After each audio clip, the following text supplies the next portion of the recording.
Hey there, and welcome back. Before we begin, take a comfortable breath and settle in for a story that moves fast, stays human, and never lets go once it starts. You do not need to know anything in advance. Just listen closely, follow the small details, and trust that every choice will matter. If you enjoy stories with pressure, quiet courage, and the kind of decisions that leave a mark, you're in the right place. Alright, let's start. The car this salvage halo hung around Moon car this like a cracked ring someone forgot to take off, and the ring was starting to close. Ronan Cade felt it before he heard it. A low tremor ran through the metal under his boots, and a safety door ahead tested its seal with a dry click. 40 minutes had been the last safe estimate. Less now, because the tremor was the station's way of saying the storm had reached the line. He was inside the halo on a simple contract for the Terran Recovery Guild. Find the black recorder, reach a tug bay, and leave before the shutter line sealed the station. That was the clean version. The real version had a second rule, and it mattered more than the paycheck. Do not get seen. The skiff wardenate owned this place on paper, even if the paper was a lie. Their wardens patrolled the corridors like they were sweeping a floor, and Ronan knew how they enforced order. If they spotted him, they would not argue. They would close doors. The shutter line was not a metaphor. The Halo storm shutters locked like a hard gate, and if you were still on the wrong side when it sealed, you did not cross back.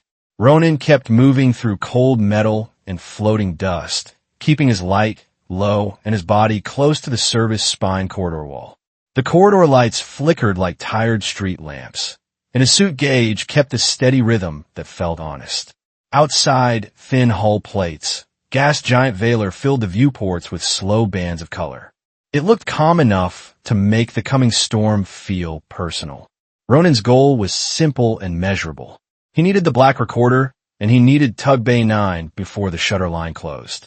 His question was even simpler, and it landed hard in his head as another tremor rolled through the floor. If the halo was already tightening, who else was inside with him? And who was deciding which doors stayed open? A sound cut through the hum of pumps and distant vibration. 3 pulses, a pause, then 3 pulses again. It did not sound like a person calling for help. It sounded like a heartbeat trying too hard to be calm. Ronan stopped and listened again, letting the station noise settle around it. The pulses came back, stubborn and precise, as if they wanted to be noticed. He did not chase chaos for fun, but a distress source on a salvage halo could turn into a report, and reports drew attention. If he could silence it fast, he could finish his job clean.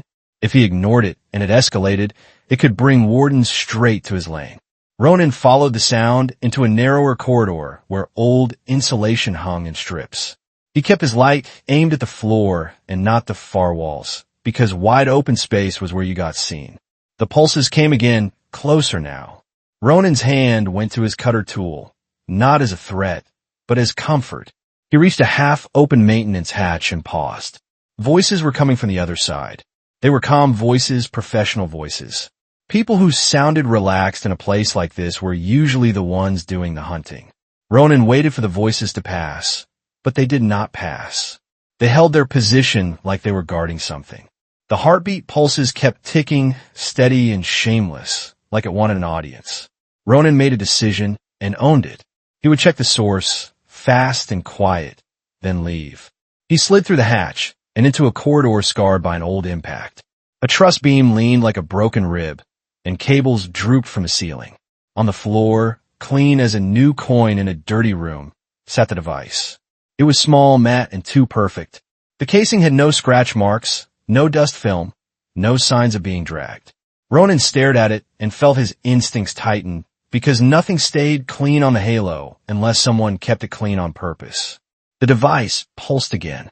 3 beats, pause, 3 beats. Ronan did not pick it up yet. He looked past it and saw a shape wedged behind a collapsed cargo rack. A suit patched and repaired with a medic badge on one shoulder. The visor was cracked, and the person inside was breathing hard. Her eyes tracked him, alert even through pain. Ronan kept his voice low. "Can you move?" he asked. "I can move," she said. Her voice sounded like she hated needing to say it. "Not fast. Ronan shifted his stance so he could see her hands. He did not like surprises. He also did not like leaving someone to die while he carried a paycheck home. "What is your name?" he asked. "Lyra Maddox," she said. "If you are here for the beacon, do not touch it." Ronan glanced at the device again. "Why?" he asked. Lyra swallowed, and her breath whistled at the cracked seal. "Because it is not asking for help," she said. "It is calling in a receipt." Ronan stepped closer to her, slow enough that she could tell he was not rushing her. He hooked an arm under her shoulder and tested her weight. "My goal is to get out before the shutter line closes," he said. "If you can walk, you walk with me." Lyra let out a thin laugh that turned into a cough. "The skiff wardens are not letting me walk anywhere," she said.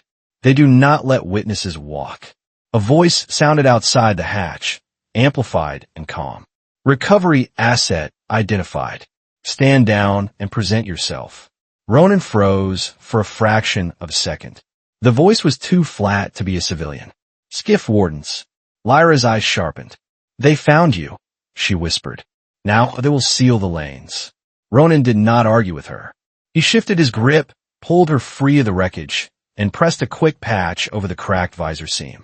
It was not a miracle, just enough to stop her losing air like a punctured tire. Lyra flinched, then steadied. "That will hold?" she asked. "It will hold long enough," Ronan said. The heartbeat device pulsed again, like it was enjoying the timing.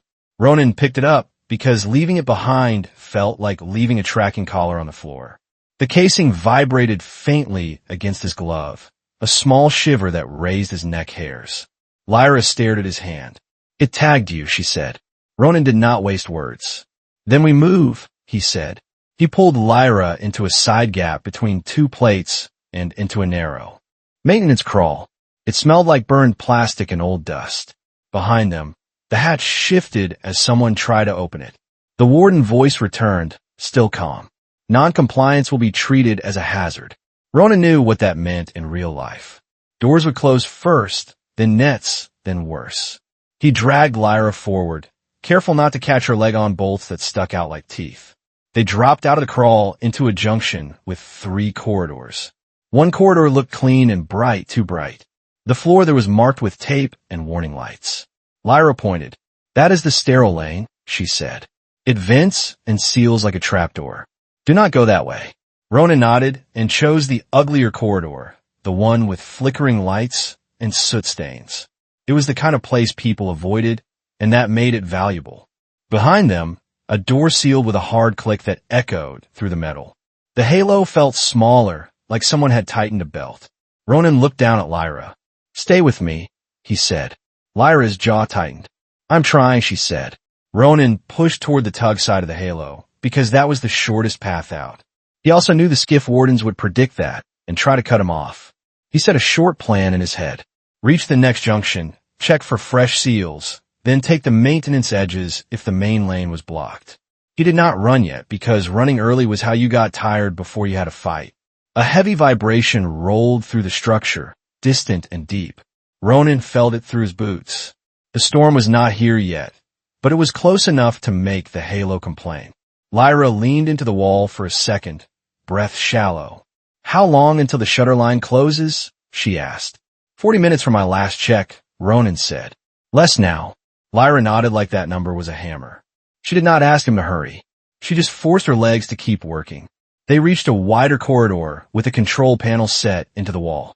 Ronan stopped because he could hear movement ahead. Not sprinting, not shouting, measured steps. Skiff wardens moved like they had all day. Ronan pulled Lyra into a recessed cutout behind a pipe cluster.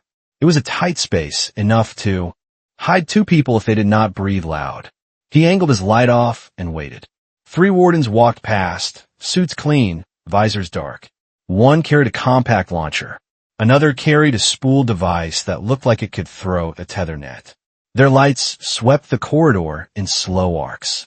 The lead warden paused, as if listening. Ronan held still, because stillness was sometimes the best armor. The warden spoke into an external speaker. "Seal this section," the warden said. A low hum rose through the metal. Far behind Ronan, another door locked, then another. It sounded like a ship closing its bulkheads. Lyra's hand tightened on Ronan's sleeve. "They are hurting us," she whispered. Ronan glanced at the panel near his face. The housing was old, and the screws were exposed. He could open it. He could cut power to a node and make a door hesitate. He asked the most important question in his head. If I do this, what do I get? He got time, and he got darkness. Darkness made sensors less confident, and confidence was what wardens lived on. Ronan slid a tool under the panel edge and popped it open with a soft crack. Inside, cables ran in neat lines, too neat. Someone maintained this section. That meant it was used for control. He found a secondary latch and pulled it. The corridor lights dimmed, not fully out, but enough to thicken every shadow. The wardens up ahead slowed, their beams more jittery now as they adjusted. Lyra stared at Ronan. "How did you know?" she asked. "I did not," he said. "I guessed." Lyra almost smiled. Then the sound of boots shifted direction and the smile vanished. The wardens were turning back. Ronan moved first. He pulled Lyra out of the cutout and guided her into the nearest maintenance side path. The side path was a low tunnel lined with heat shielding. It was narrow enough that wardens could not fan out. That was the point. A warden light cut across the tunnel mouth behind them. "Stop!" a voice commanded. Ronan did not answer. He kept moving because answering was a luxury. A net launcher fired. The sound was a sharp snap followed by a slap of mesh against metal. The net missed Ronan by a few feet. It hit the tunnel wall and sagged like a spider web. Lyra breathed out. "Hard." "That was close," she said. Ronan kept his tone flat. "It was predictable," he said. They crawled and half crouched through the tunnel until it opened into a warmer space. The floor vibrated more here. Pumps. A sign plate hung crooked near the entrance, and Ronan read it because it was short and useful. Thermal pump gallery. This was where the halo moved heat around so people did not freeze in their suits. It also meant pipes, valves, and noise. Noise covered movement. Lyra leaned against a pipe and took a deeper breath. The patch on her visor held, but her hands still shook. Ronan checked her suit port and saw her oxygen was low. He pulled a small reserve canister from his kit. He did not make a speech. He snapped it in her port and watched her breathing ease by one notch. Lyra looked at him like she wanted to protest. "You need that," she said. "I need you walking," Ronan replied. Lyra swallowed. The words she wanted to say did not come out. She settled for a nod. A new sound came through the pump noise, faint but clear. The heartbeat pulses again. 3 beats, pause, 3 beats. Ronan felt it through the device in his hand, like a tiny animal trying to get loose. Lyra's eyes hardened. "It is calling them," she said. "It is not just calling you." Ronan stared at the beacon and then at the tunnel behind them. Skiff wardens would not give up. They would keep sealing corridors until the halo became a box. Ronan asked himself 3 questions, short and clear. Who was doing this? The skiff wardenate. What were they doing? Sealing the halo to trap 2 people. Why? Because Lyra heard something she was not meant to hear, and Ronan touched a beacon that was not meant to be touched. He put the device into a side pouch, tight against his suit. He did not like carrying a problem, but he liked leaving a problem behind even less. Ronan looked at Lyra. "We're going to tug Bay 9, he said. "We leave before the shutter line seals." Lyra nodded. "And if they cut us off?" she asked. Ronan started walking again, guiding her along the warm pipes. "Then we take the long way," he said.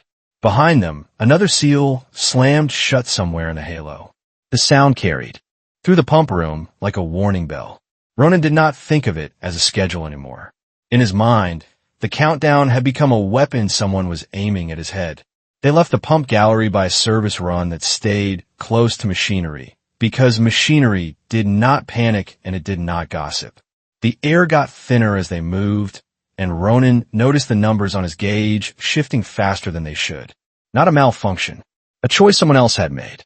"They're starving the lanes," Lyra said, reading his face.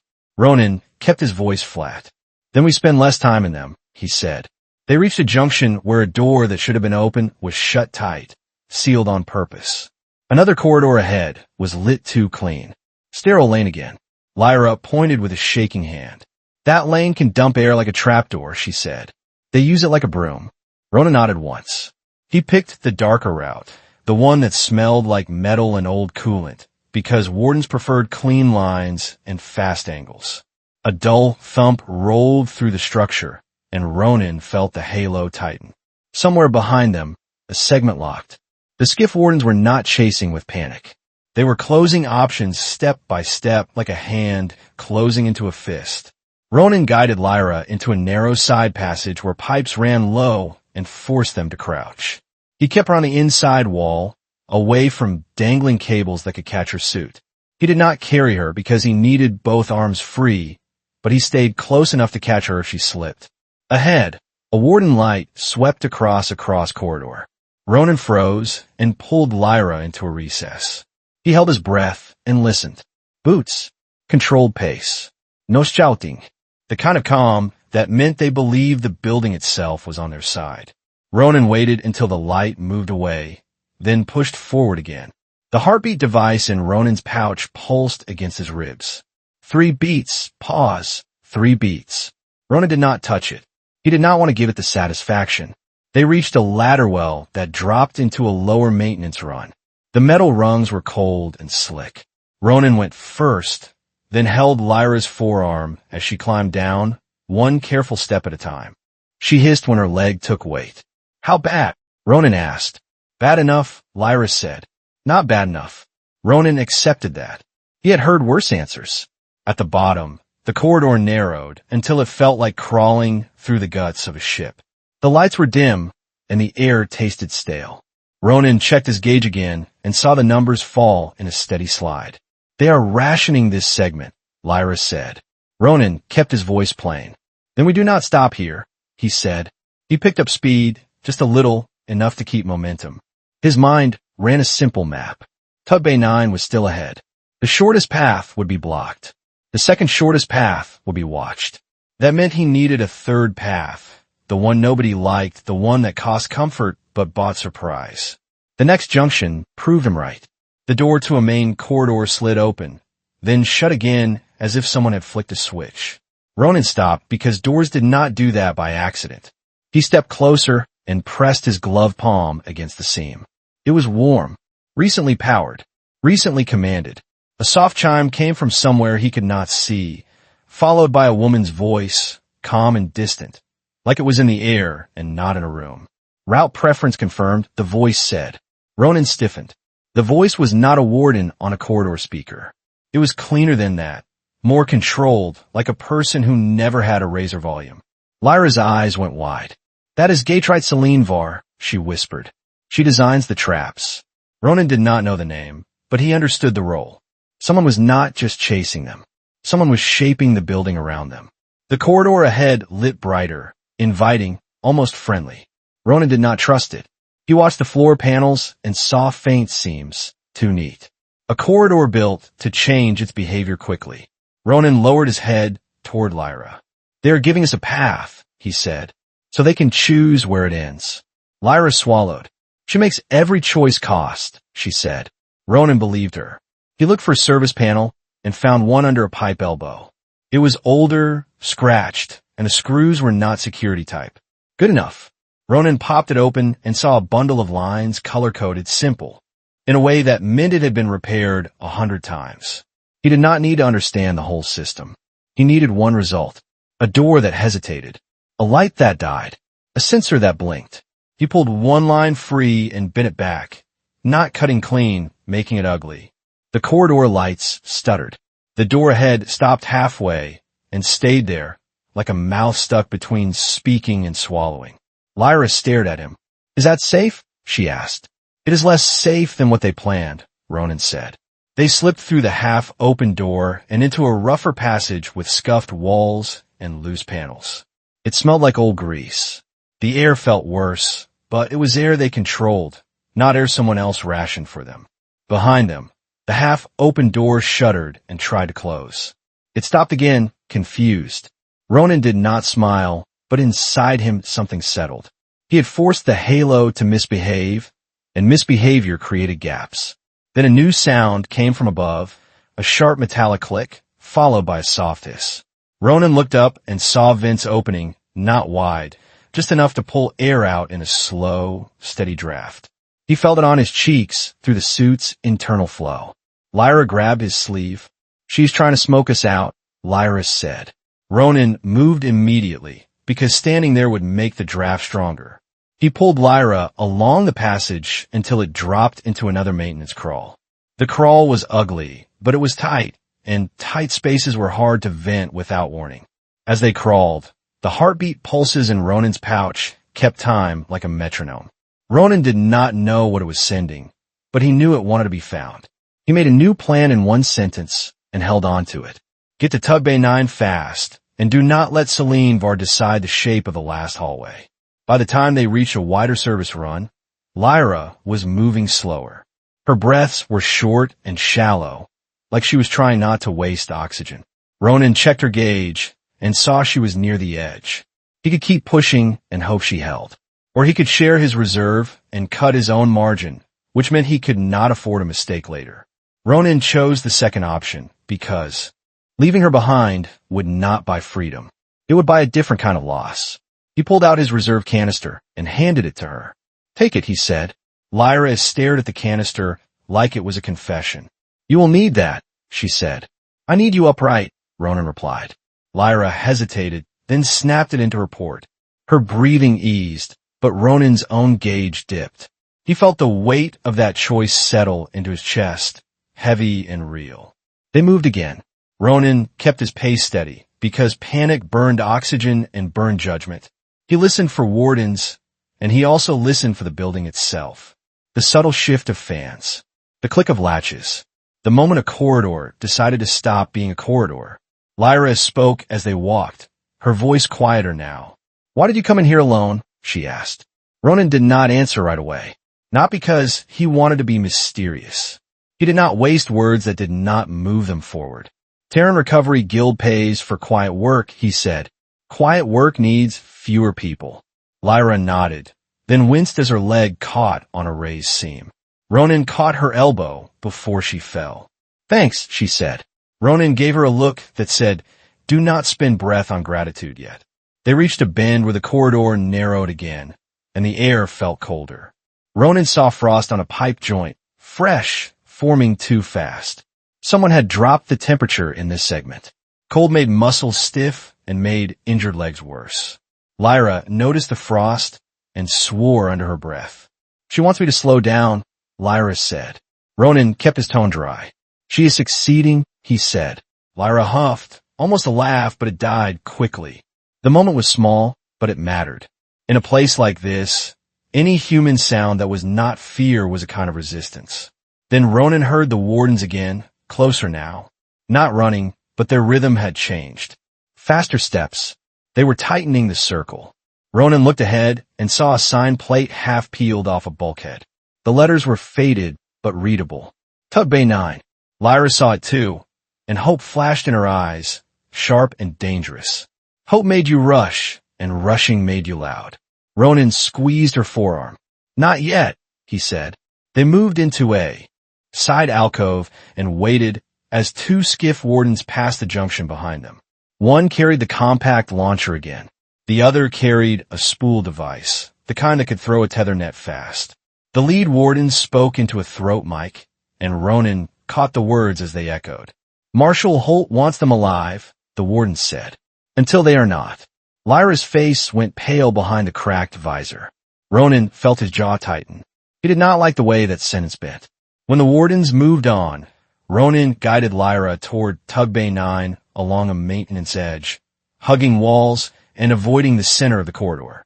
He used every shadow he could find. They made it to the bay door, and Ronan reached for the handle. The door did not open. Instead, a small, quiet tap landed on the back of his suit, near the intake grill. Ronan felt like a coin landing on a table. He froze. Lyra whispered, barely audible. "What was that?" Ronan reached back, and his fingers found a thin disc stuck to the intake, smooth and sticky. He peeled it off slowly, because fast movements invited attention. The disc was light and warm, like it had been activated the moment it touched him. Ronan understood it without a manual. It was a tag, like a security sticker placed on your jacket at a store. It mattered because any scanner could read it, and any door could decide to lock because of it. Lyra stared at the disk. Breathmark tag, she said. They do not have to see you if the halo sees you for them.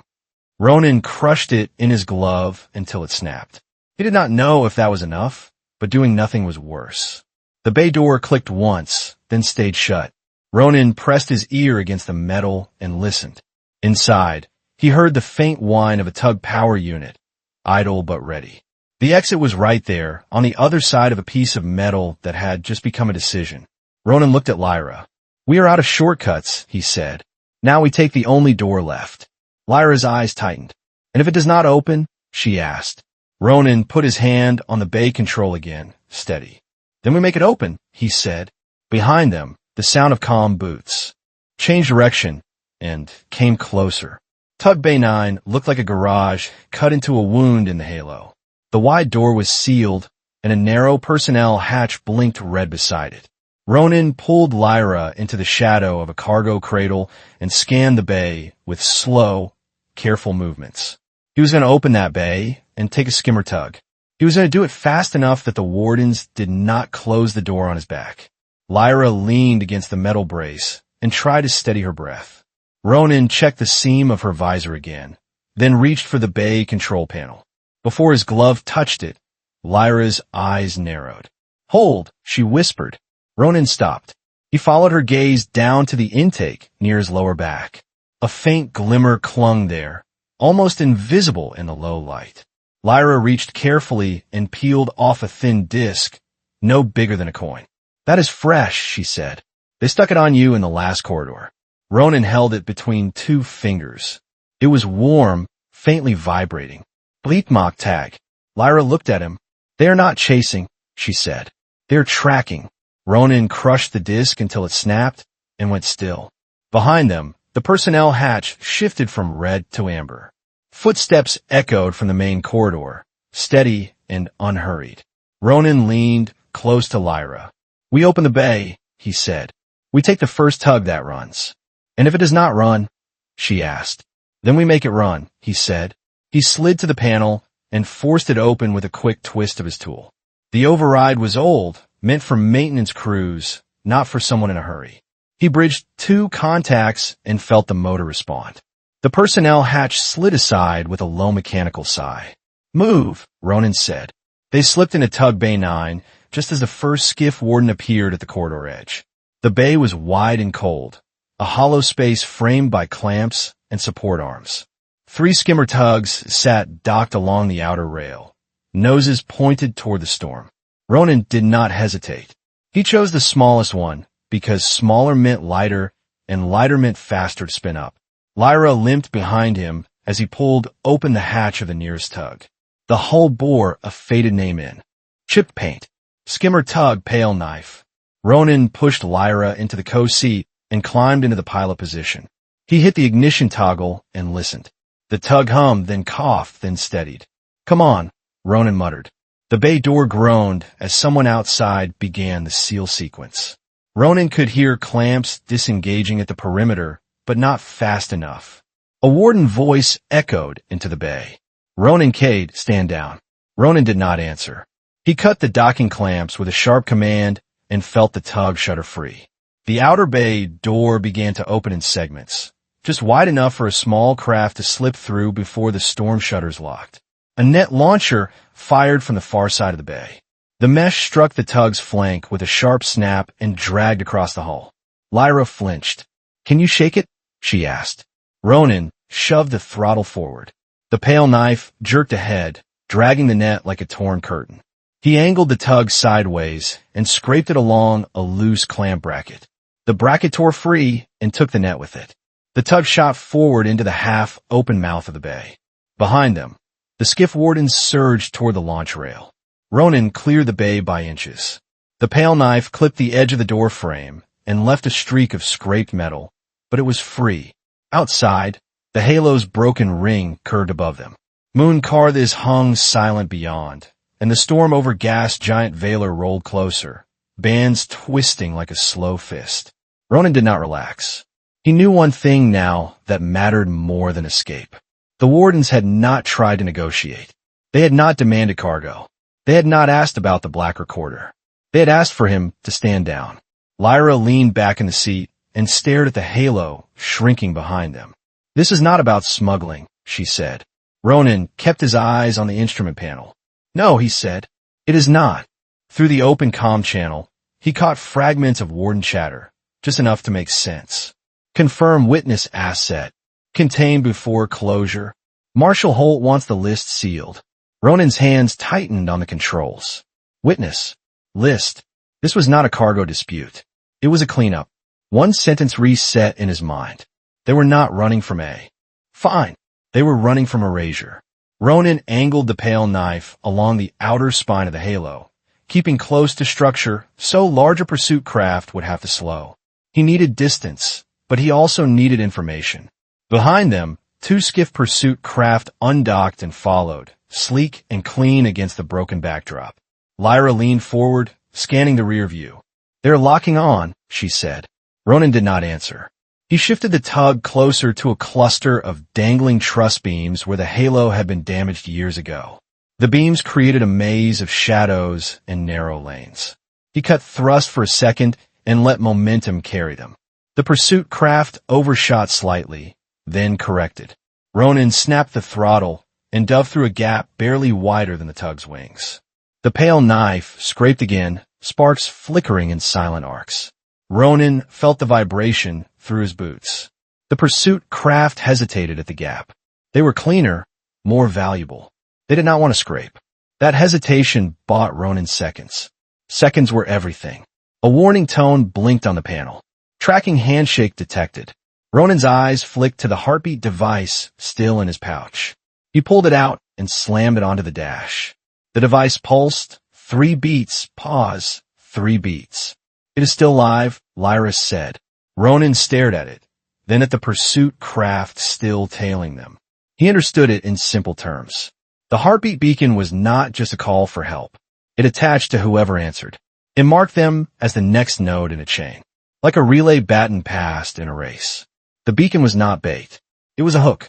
Ronan killed the tug's external comms and watched the tracking indicator flicker but not vanish. "It is writing the responder," Lyra said quietly. "Anyone who answers becomes the signal." Ronan exhaled once.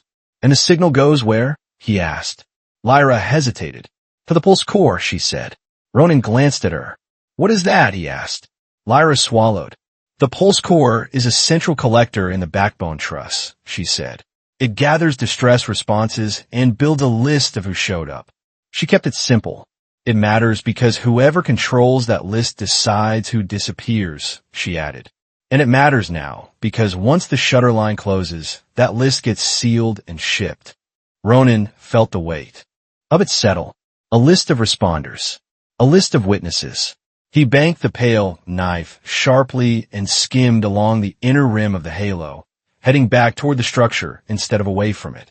Lyra stared at him. "What are you doing?" she asked. "Changing the goal," Ronan said. He had been trying to outrun the wardens. That would only delay what came next. If the pulse core held their names, running would not save them. "We cut the source," he said. "We go to the backbone truss." Lyra's eyes widened. "That is the heart of their system," she said. Ronan nodded. "And hearts can stop," he replied.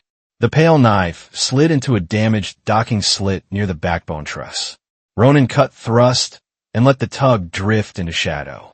He did not power down completely. He needed the engines warm for a fast exit. "Stay," he said to Lyra. She shook her head. "I know the layout," she said. "You do not." Ronan weighed the risk in a single breath. "Then stay behind me," he said. They slipped from the tug into a maintenance airlock that smelled like burnt insulation. The backbone truss was narrower than the main spine, but it carried more cables, thicker bundles that hummed faintly. Ronan's goal was clear. Reach the pulse core and disable it before the shutter line sealed the halo. He moved toward the center node, guided by Lyra's short directions. 2 junctions ahead, she whispered. Then a vertical drop. They reached the junction and saw a cylindrical housing suspended in the center of the shaft. It was smooth, matte, and ringed with faint indicator lights. The pulse core. Ronan stopped just outside the shaft. He needed to understand it in plain terms before he touched it. It gathered distress responses and logged them, like a dispatch board that recorded who answered which call. Once sealed, that log became proof of presence. Lyra pointed to a small maintenance platform beside it. "We do not need to destroy it," she said. "We need to take it offline without triggering a broadcast." Ronan stepped onto the platform, careful with his footing. Before he reached the housing, a voice echoed through the truss, smooth and composed. "Ronan K," the voice said. "You are escalating." Ronan recognized the tone. Gatewright Celine Var. He had not looked for her. He looked at the core. "I am correcting," he said. "You cannot outrun a record," Celine said. "But you can choose what that record contains."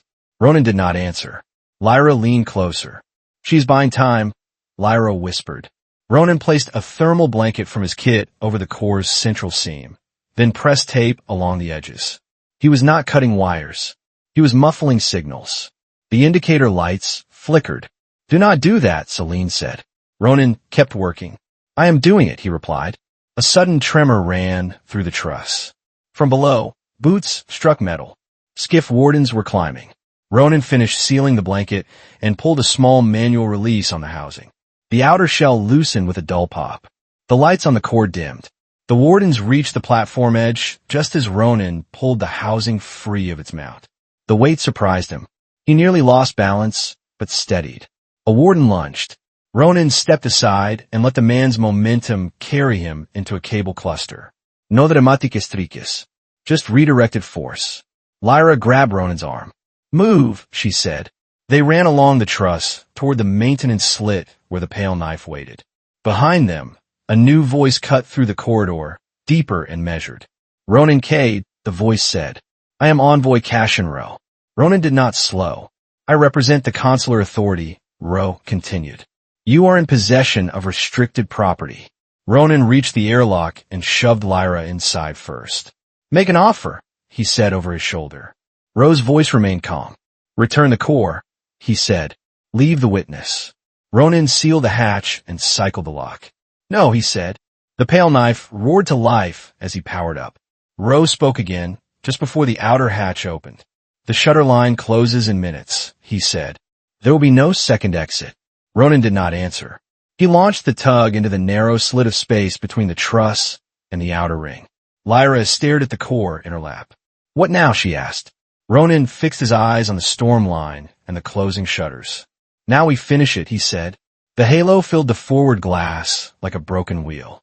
Moon Carthus floated beyond it, calm and indifferent, while the storm line on gas giant Valor crept closer, making the outer shutters twitch as if they could sense it coming. A chime sounded in. Ronan's headset, soft and polite. Then a voice, measured, human, and too composed for a chase. "Ronan K," the voice said. "This is Envoy Cashinro." Ronan kept his hands steady on the controls. He did not answer yet, because answering too fast gave people power. Ro continued anyway. "I can open a lane for you," Ro said. "A clear passage through the shutters. No pursuit. No dilas." Lyra's eyes sharpened. Ronan heard her swallow.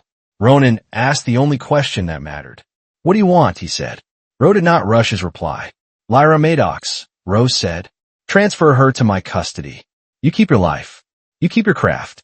You go home." Ronan felt the offer settle into the cabin like a bad smell.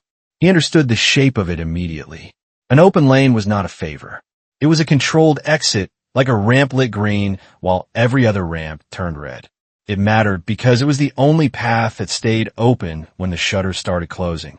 It mattered now because the shutter line clock was still running, and waiting even a few minutes would trap them. Lyra stared at Ronan, silent, trying not to show fear. Ronan kept his voice flat. "Why her?" he asked. Ro's tone stayed polite. "I prevent wars by removing sparks," Ro said. "Witnesses become sparks. I do not enjoy it. I manage it." Ronan almost laughed, but it did not reach his face. "That is a nice way to say you erase people," Ronan said. Ro did not deny it. "I offer you a choice," Ro replied. "That is more than most receive." Lyra leaned in and spoke low, for Ronan only. "He is the top layer," she whispered. "He sets the price, and the wardens do the work." Ronan nodded once. He did not look at her, because he did not want Ro hearing the change in his breathing. Ronan spoke into the channel again. You can open a lane, he said. Prove it. Ro paused, a controlled pause like a man deciding how much truth to show. Proceed to Backbone Junction, Ro said. I will demonstrate access. You will comply, and you will leave alive. Ronan glanced at the halo. The backbone truss ran like a spine through the broken ring. Backbone Junction was a wide intersection in that spine, a place where several lanes met, and where control mattered. Ronan understood the hidden reason. Ro did not want to negotiate at a distance. Ro wanted to be close enough to take the pulse core back. Greed was not loud. Greed was careful. Ronan made his decision in one breath. Backbone Junction, Ronan said. I am on my way. He killed the channel before Ro could add anything else. He did not want to hear more philosophy. Lyra stared at him. Are you actually going to hand me over? She asked. Ronan kept his eyes forward. No, he said. Lyra let out a breath she had been holding. Then why are we going there? She asked. Ronan kept his tone simple. Because Ro will not risk the shutters, he said. He will come early. He will come close. And that gives me something I can use. Ronan guided the pale knife along the halo's inner edge, staying near structure to avoid obvious pursuit angles. The cabin shook now and then as the tug skimmed through small pockets of turbulence from the storm pulling on the halo's skin. Lyra watched the halo through the side glass, her hands tight around the pulse core. They will build a funnel, she said. Ronan did not ask how she knew. He saw it happening. Ahead, the sterile lane corridor lights flashed through a windowed segment, bright and clean like a hospital hallway. Too clean, too controlled. Then the halo responded like a living thing. Vents opened in distant segments. The cabin air felt drier. The temperature dropped by a few degrees, not dramatic, just enough to make skin prickle. Lyra touched her cracked visor seam and winced. Celine Var is reshaping the layout, she said. She doesn't like quarantine. Ronan kept his voice level. What does that mean in practice? He asked. Lyra answered the way a tired person explains a fire drill. It means you lose your supplies, she said. You lose warm air. You lose time. You get pushed into one door, one direction, one mistake. Ronan understood without needing more. A new warning flickered on the tug's panel. External lane restrictions increasing. Ronan did not read it like a report. He felt it in the way the halo's openings narrowed. He saw it in the way shutters in the distance began to test their seals. He aimed for a maintenance slit that led into the backbone spine. He did not want the main corridors. Main corridors were where traps made sense. As the tug approached the slit, the opening began to close, slow and steady, like an eyelid. Ronan pushed the throttle. The tug slid through with inches to spare. The hull scraped lightly, and Lyra flinched at the sound. Inside the backbone spine, the air was darker. The passage felt tighter, as if the halo wanted to squeeze them back out. Ronan docked the tug in a shallow recess and cycled the airlock. He kept the engines warm. They moved on foot toward Backbone Junction because that was where Ro demanded, and because it was also where Celine could control the most doors. Ronan led, Lyra behind him, the core held close to her chest. A corridor ahead flashed from dim to bright, then dim again. Doors in the side walls clicked in sequence, not random like someone playing a rhythm. Lyra whispered. She is closing in beats, she said. She wants you to step into the wrong beat. Ronan watched the doors. He listened. He timed his steps like crossing a street with a broken light. He pulled Lyra into a recessed bay as a door slammed shut in front of them. Another door opened to the side, inviting them into a bright corridor with smooth floors. Sterile lane again. Ronan did not move toward it.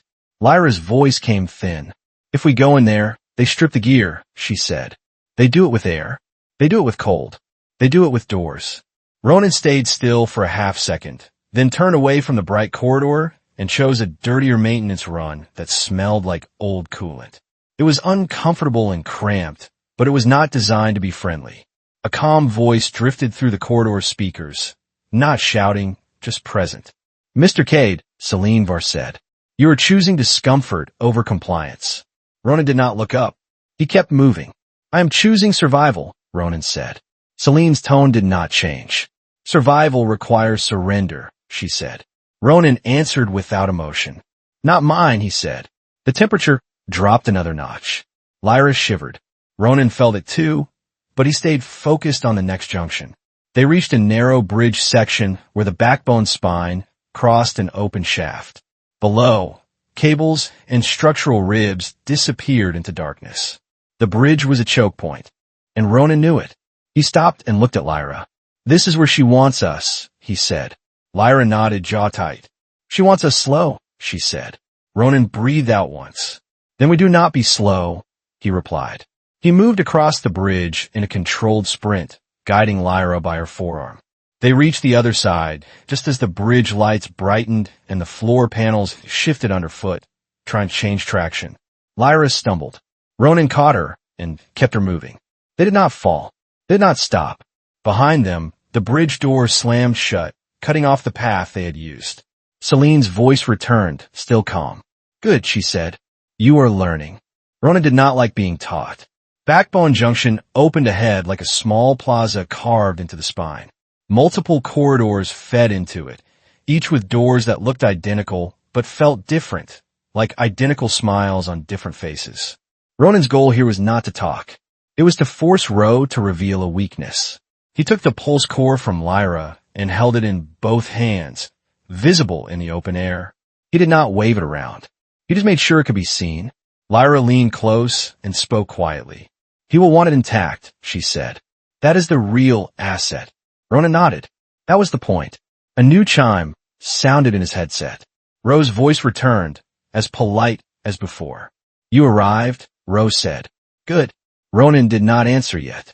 He turned slowly, scanning the junction. He saw a shadow shift at the far corridor mouth. Not a warden in heavy gear. A slimmer suit, a cleaner cut. A person who expected doors to open for him. Envoy Cashin, Ro stepped into the junction with two escorts behind him. The escorts moved like professionals, not eager, not loud. Their weapons stayed low, not pointed, because Ro did not need drama to be dangerous. Ro raised one hand in a small gesture of greeting, as if they were meeting in a conference room. You have something that belongs to the consular authority, Ro said. Ronan held up the core. I have leverage, Ronan replied. Ro smiled faintly, like a man impressed by a small trick. And you have a woman who will become a problem everywhere you go, Ro said. Release her. Keep your leverage. I will open your lane. Ronan took a step forward, just one. You want the core, Ronan said. You want it before the shutters close. Ro's smile did not change. But Ronan saw the tiny shift in Ro's gaze toward the core, the way hunger hides behind manners. Ronan kept his voice even. I will trade, Ronan said. But not for her. Ro's tone cooled slightly. You are in no position to set terms, Ro said. Ronan nodded, as if agreeing, then continued anyway. Open the lane first, Ronan said. Show it is real. Then you get the core. Ro's eyes narrowed. If I open it, you run, Ro said. Ronan answered with the truth he wanted Ro to swallow. I cannot run if the shutter's close, Ronan said. I need proof you can actually do it. Ro hesitated. It was brief, but it was there. He wanted the core, too much to risk losing it to the shutterline clock. Ro lifted his wrist and spoke softly into his own channel. Grant one lane window, Ro said. Backbone junction to outer slip. Limited duration. A faint hum rolled through the junction. One corridor door, previously sealed, clicked and slid open.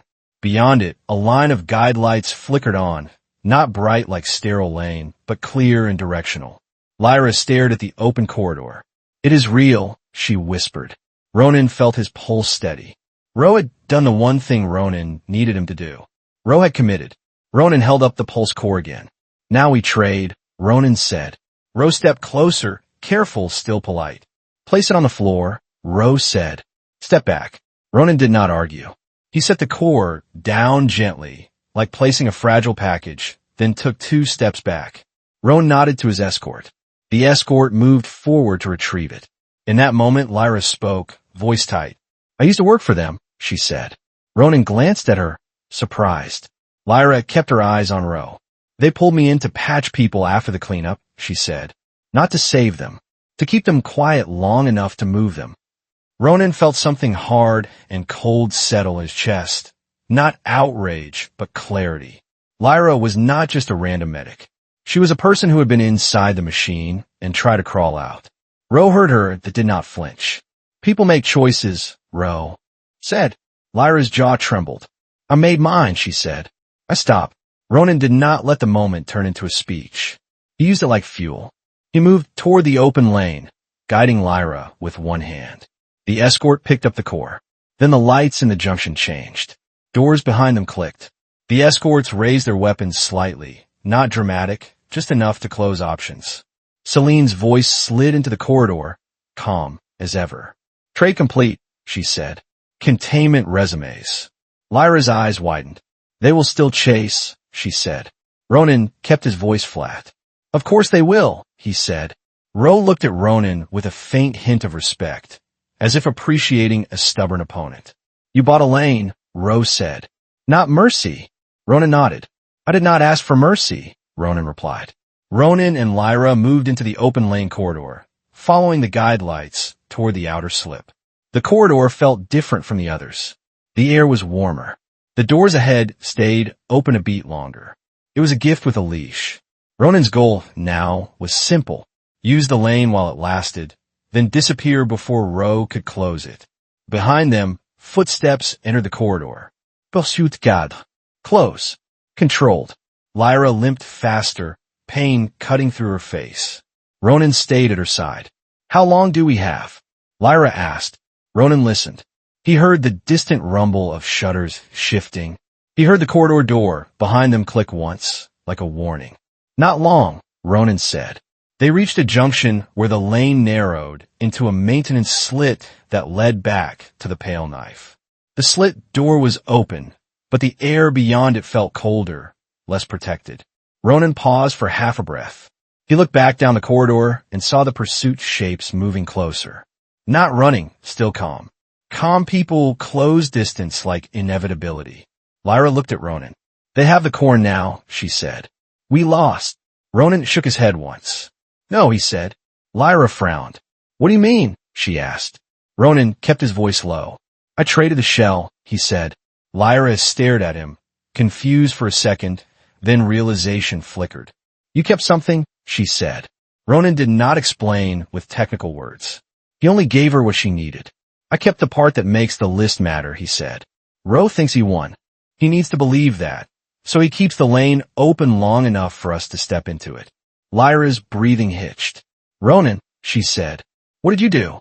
Ronan guided her into the maintenance slit. I set a meeting so greed would show up, he said. Now greed is holding the wrong prize. They slipped into the slit and ran the last stretch to the tug bay recess. Ronan cycled the airlock fast and shoved Lyra into the co-seat. Behind them, the open lane corridor lights flickered. The lane window was closing. Ronan fired the pale knife's engines and felt the craft vibrate with readiness. He pushed the throttle and launched into the gap. A voice cut through the channel, no longer polite. Stop, Ro said. Ronan did not answer. He had already chosen. As the tug sped toward the outer ring, Ronan glanced at the halo shutters. They were moving now, closing in sections, like a jaw preparing to bite. He knew what came next. They had seconds to do something that would decide whether they lived as free people or as names on a list that could be erased. Ro's pursuit cadre held a steady line. Their craft looked clean and expensive, built for control, not desperation. Ronan kept his voice calm because panic was loud and predictable. Hold on, he said. Lyra swallowed. I'm holding, she replied. What is the plan? Ronan did not give her a speech. He gave her something to follow. We stay close to the truss, he said. We make them scared to scratch their paint. The outer structure rushed past the glass like a jagged fence. Ronan hugged the spine, cutting angles tight enough that one wrong move would peel metal. The pursuit craft stayed close anyway, but Ronan saw the micro pauses, the tiny hesitations each time a broken beam flashed near their nose. Ro's voice cut through the channel again, no longer polite. Stop, Ro said. You cannot outrun the shutters. Ronan kept his eyes on the narrowing lane lights ahead. He could see the gap where shutters were closing in segments, each segment sliding with slow certainty. You are right, Ronan said. I'm not trying to outrun them. Lyra turned toward him. "Then what are you doing?" she asked. Ronan answered without looking away. "I'm trying to arrive first," he said. The pale knife shook as a pressure wave rolled through the halo. Somewhere behind them, a shutter slammed, and the sound traveled through the structure like a giant door closing in an empty warehouse. Lyra flinched. "There's ceiling behind us," she said. Ronan nodded once. "That is fine," he said. "I only need one door." Ahead, the lane narrowed to a slot between two moving shutter plates. Guide lights flickered on its edges, then dimmed, then returned, like a signal fighting interference. The pursuit craft began to close the gap. They were careful, but they were still faster in clean space. Ronan felt the distance shrink. He did not accelerate blindly, because that would force him into the slot at the wrong angle, and the shutter line would do the rest. He needed a different kind of speed. He needed a turn that felt like cheating, but was not. Lyra saw his hands shift on the controls. "Ronan," she said, "what are you looking for?" He pointed with his chin toward a field of debris tethered near the truss. Old salvage lines hung there like spider silk, wrapped around broken metal chunks. "A handle," Ronan said. Lyra's eyes widened. "You're going into that?" she asked. Ronan kept his voice flat. "I'm going to use it," he said. Ronan aimed the pale knife toward the debris cluster, not straight into it, but along the edge where the lines were thickest. The tug's lights swept over twisted panels, snapped brackets, and a tether spool the size of a small car, bolted to the truss. He needed three things: a sturdy anchor, a line that could take stress, and a moment where the pursuit craft would hesitate. He got all three. The pursuit cadre saw the debris field and pulled back a fraction. They did not want to clip a line and spin out. They were trained to avoid ugly risks. Ronan's tug was already scratched. Ronan was already committed. He cut thrust at the last moment and let momentum carry them close. Then he fired a short burst sideways, nudging the pale knife under a hanging line. The line slapped across the tug's rear frame with a dull thump. Ronan engaged the tug's emergency tow grip, a simple clamp meant for hauling. The clamp bit. The line held. Lyra grabbed her seat edge. "What did you just do?" she asked. Ronan spoke like he was explaining a simple trick at a junkyard. "Is a tow line," he said, "like hooking a rope to a fence post." He did not explain more than she needed. He did not have time. The tug jerked as the tether tightened. Ronan angled the nose toward the lane slot and fed the spool line out in controlled bursts, letting the tug swing around the anchor instead of flying straight. The motion was not magic. It was like a car using a tight driveway to pivot, except the driveway was a steel spine and the car was in vacuum. Lyra's breath caught. "We are turning without slowing?" she asked. Ronan's jaw stayed set. "We are turning by borrowing the truss," he replied. The pale knife swung wide, then snapped into a sharper line toward the slot. Ronan reeled the tow grip just enough to keep tension, then released it at the exact moment the nose aligned. The tug shot forward like a slung stone. Behind them, the pursuit craft tried to follow, but they could not take the same path without risking a hard scrape. They hesitated again, longer this time, and that hesitation became distance. Lyra stared out the rear glass. "They are behind," she said. "They are actually behind." Ronan did not celebrate. He used the gap. He pushed the pale knife into the narrowing slot. The shutters on either side moved like slow blades. The tug's wings cleared by inches. A hard vibration rattled through the cabin as the hull brushed one shutter edge. Ronan did not flinch. He kept the nose steady and rode the friction. Then the pale knife broke through the slot into open space beyond the halo's closing ring. For a half-second, everything felt quiet. Then the guide lights behind them blinked out as the shutters sealed, and the slot disappeared like it had never existed. Lyra stared at the sealed line. "We made it," she whispered. Ronan exhaled once, controlled. "We made the first part," he said. Lyra turned to him, confused. "First part?" she asked. Ronan glanced down at the small pouch near his thigh, the part he had kept. Not a speech, not a technical report, just the piece that made Rose win incomplete. "Now we make sure this ends," Ronan said. Ronan knew what Ro would do next. Ro would go quiet. He would lock down the story, seal the list, and let the halo swallow the evidence. Ronan's goal was to make quiet impossible. He did not need to broadcast everything. He only needed to force the truth into a place Ro could not fully control. Lyra watched him work with shaky focus. "Where are we sending it?" she asked. Ronan pointed toward a faint blinking beacon far off the halo's rim. It looked like a lonely light against the dark. "A neutral relay," Ronan said. Lyra frowned. "What is that?" she asked. Ronan kept it simple, because simple kept people moving. "It is like a roadside radio tower that repeats emergency calls," he said. "It matters because anyone can hear it, not just the halo," he added. "It matters now, because once the shutters close, our window to speak shrinks fast." Lyra nodded slowly. She understood the shape of the risk. "If we send it, they will know," she said. Ronan's mouth tightened. "They already know," he replied.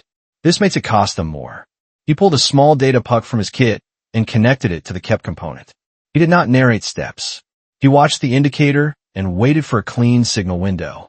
Lyra's voice went softer. "If Ro has the pulse core shell, what do you have?" she asked. Ronan did not look at her. He kept his eyes on the signal light. "I have the part that proves the list was built," he said. "And I have the part that shows who ordered the cleanup," he added. Lyra swallowed. "You can do that with one piece?" she asked. Ronan answered with the only truth that mattered. "I only need enough to make questions start," he said. A chime sounded as the neutral relay accepted a short burst. Ronan sent a packet that was small by design. A few key identifiers, a time stamp, a route marker, and a voice fragment that included Ro's demand. Not everything, just enough. Lyra listened to the relay's faint confirmation tone, then looked at Ronan like she was seeing him clearly for the first time. "You are not trying to win a fight," she said. "You're trying to change the cost." Ronan's eyes stayed forward. "Exactly," he said. Behind them, Ro's channel flared back to life, sharp with frustration. "What did you do?" Ro demanded. Ronan answered without emotion. "I made your silence." "Expensive," Ronan said. Ro's voice dropped, controlled again, but now it carried steel. "You cannot prove intent," Ro said. "You cannot tie it to authority." Ronan watched the relay beacon blink. He imagined it repeating the burst outward, to anyone listening, to anyone who would later ask why the halo was so quiet about missing responders. "I do not need a courtroom," Ronan said. "I need daylight." Ro said nothing for a beat. Then, softer, almost disappointed. "You are forcing escalation," Ro said. Ronan's reply came flat. "You forced it first," he said. Lyra closed her eyes briefly, and Ronan saw the strain in her face. The chase was over, but pain and fear do not shut off just because a door closes. Ronan adjusted the tugs, heading away from the halo's influence line. He kept it steady. He kept it boring. Boring meant survival. Ronan guided the pale knife toward a service outpost on the far side of Moonkardis, a place that stayed neutral by serving everyone and trusting no one. The outpost lights were warm and plain, like a gas station in the middle of nowhere. His goal now was simple.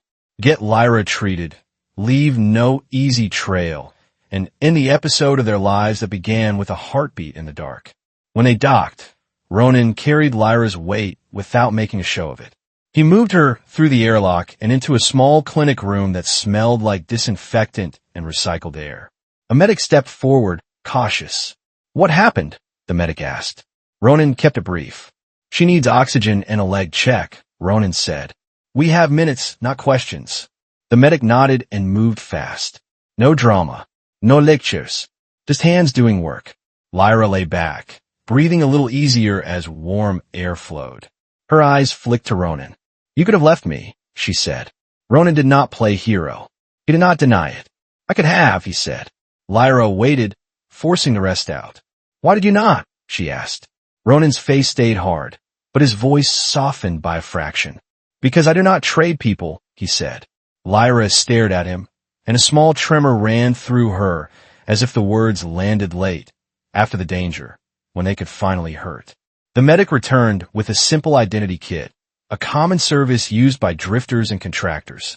Nothing glamorous. Just a new name on a new card, a clean starting point. The medic looked at Ronan. "If you stay here, they will ask," the medic said. Ronan nodded once. He knew. He stepped closer to Lyra. You are going to take a new name, Ronan said. You're going to leave this ring behind. Lyra swallowed. And you? She asked. Ronan's eyes flicked toward the small window where Moon Karthus hung like a pale coin. I am leaving too, he said. Lyra hesitated, then asked the question that mattered more than romance. Together? She asked. Ronan paused just long enough to be honest. If you want that, he said. Yes. Lyra let out a slow breath, and her shoulders loosened like she had been carrying a weight for years. I do, she said. Ronan turned to go, then stopped at the door. Lyra watched him. What? She asked. Ronan lifted his headset slightly, listening. A new signal had just pinged the outpost relay. Not the heartbeat pattern, not the halo's cadence. It was 3 knocks, then a pause, then a single long knock like someone tapping on a door that was not supposed to exist. Ronan's face did not change, but his eyes narrowed. Lyra's voice went quiet. Is that them? She asked. Ronan shook his head once. No, he said. That is something else. When the shutters finally sealed behind them, the silence felt heavier than the chase. Ronan Cade did not win with firepower or speeches. He won with timing, nerve, and one hard rule he refused to break. People are not currency. Lyra Maddox lay under warm air again, breathing like someone who had been holding her life in her teeth for too long. The halo was still out there, cold and clean on the outside, dirty where it counted. But this time, it could not pretend nothing happened. The proof was already moving, hopping relay to relay like light finding cracks in a closed door. Ronan watched the distant ring shrink to a thin line. He did not smile. He only let the tension drain in one slow breath, as if he had been saving that breath for a long time. Somewhere in the quiet, a new pattern knocked on the relay. Not the old heartbeat, not their old enemy. Something else, waiting in the dark like a hand on a door that had not been opened yet. And Ronan did what he always did. He listened. He chose. Then he kept going. If you made it to the end, thank you for staying with the run. If this story pulled you in, hit like so YouTube knows to bring you more long sci-fi stories like this. Share it with someone who loves space survival and hard choices under pressure. And if you want more episodes from Quantum Voyager Stories, subscribe and turn on notifications. It helps the channel more than you think, and it keeps these worlds coming. See you in the next signal.